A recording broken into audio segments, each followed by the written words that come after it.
আমি এবং আমার চাচাতো ভাই একটা কাজে এসেছিলাম সালারে।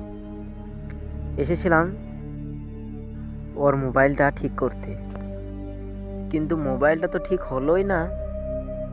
তার উপরে দেখছি সব টাকা শেষ। আমি ভেবেছিলাম ও টাকা নিয়ে এসছে, আর ও ভেবেছে আমি টাকা নিয়ে এসেছি। এভাবে দুজনেরই টাকা একদম এখন জিরো বললেই চলে। তো মোবাইলের দোকানে গিয়ে মোবাইলটার জন্য বললাম, কিন্তু সে বলল কালকে সন্ধ্যাবেলায় আসতে। কি করব, আবার বাড়ি যেতে হবে।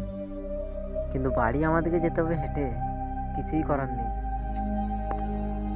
তাই অনেক রাত হয়ে গিয়েছে বলে বেশি দেরি আর না করে তাড়াতাড়ি হাঁটতে লাগলাম আমাদের গ্রামের দিকে।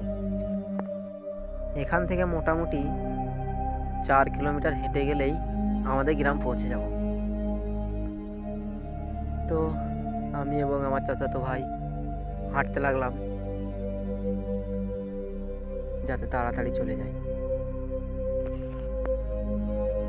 আমাদের এদিকে আস্তে আস্তে শীত পড়ছে,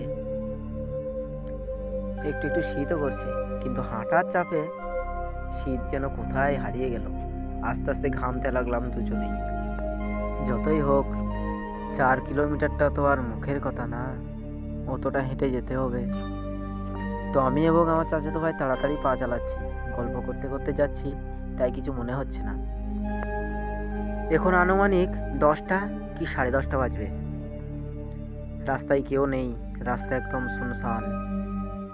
রাস্তাটা মনে হচ্ছে যেন একেবারেই জনমানব শূন্য। অন্ধকারের ভিতরে কেউ নেই, আমাদের কাছে একটি টর্চ লাইটও নেই।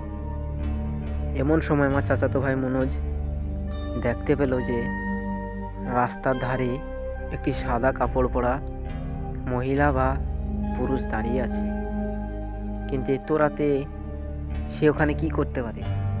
এখানে কেউ নেই, শুধুমাত্র আমরা দুজনেই। ও একলা এখানে কি করছে?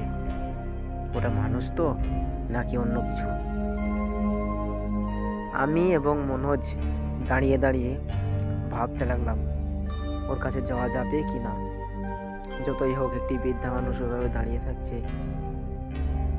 তো সাহস করে আমরা দুজনে তার কাছে গেলাম, গিয়ে জিজ্ঞেস করলাম, আচ্ছা এত রাতে তুমি একা এখানে কি করছো? সে উত্তরে বলল, আমি খুব বিপদে পড়ে গেছি বাবা, আমাকে একটু সাহায্য করবে? সাহায্য করলে খুবই ভালো হতো। কেন, কি হয়েছে কাকা? আমাকে বলেন, আমি আপনার সাহায্য করার চেষ্টা করব। তাই না মনোজ, বল? হ্যাঁ হ্যাঁ, নিশ্চয়ই। তাহলে তোমরা দুজনেই আমার পেছন পেছন এসো বাবা, তাড়াতাড়ি এসো, ঠিক আছে? তো আমি এবং মনোজ দুজনেই তেনার কথা মতন তার পেছন পেছন যেতে লাগলাম। তবে তেনার বয়সটা বেশি হলেও তেনার জন্য কোনো দম বলে কোনো জিনিসই নেই। আমাদের হাঁটতে হাঁটতে আমাদের হাঁপ ধরে যাচ্ছে, দম লেগে যাচ্ছে, কিন্তু তেনার কোনো এইসবে কোনো গুরুত্বই নেই। আমরাই মনে হচ্ছে যেন তার থেকে বেশি বয়স্ক। সে আমাদের থেকে কত দূরে দূরে যাচ্ছে হেঁটে হেঁটে, কিন্তু আমরা তার হেঁটে হেঁটে সাথই নিতে পারছি না। হঠাৎ করে মনোজ বলে উঠল, শালার বুড়োর গায়ে তো বিশাল শক্তি রে, আমাদের দিকে কত জোরে জোরে হাঁটছে।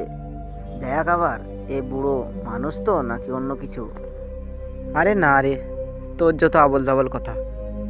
যতই হোক আগেকার যুগের মানুষ, আমাদের থেকে একটু তো শক্তি বেশি হবেই। তো আমরা এইভাবে কথা বলতে বলতে যেতে লাগলাম লোকটির পেছন পেছন। কিছুক্ষণ পর লোকটি একটি জায়গায় গিয়ে দাঁড়ালো এবং আমরাও সেখানে গিয়ে দাঁড়ালাম। দিয়ে লোকটি বলল, এ দেখো এখানে, এ দেখো বাবা, এখানে আমার বন্ধু অজ্ঞান হয়ে পড়ে আছে, একে তুলে নিয়ে যেতে হবে। কি? হ্যাঁ, এটা তোমার বন্ধু? কই দেখি। তো আমরা দুজনেই একটু লোকটির কাছে গেতেই দেখলাম যে এটা তো যে লোকটার সঙ্গে আমরা হেঁটেলাম সেই লোকটাই। কিরে মনোজ, দেখে কি মনে হচ্ছে? তারপর আমরা দুজনে যেই পেছনে তাকালাম, দেখলাম যেটার সঙ্গে আমরা এতক্ষণ ছিলাম সেটা কোনো মানুষ নয়,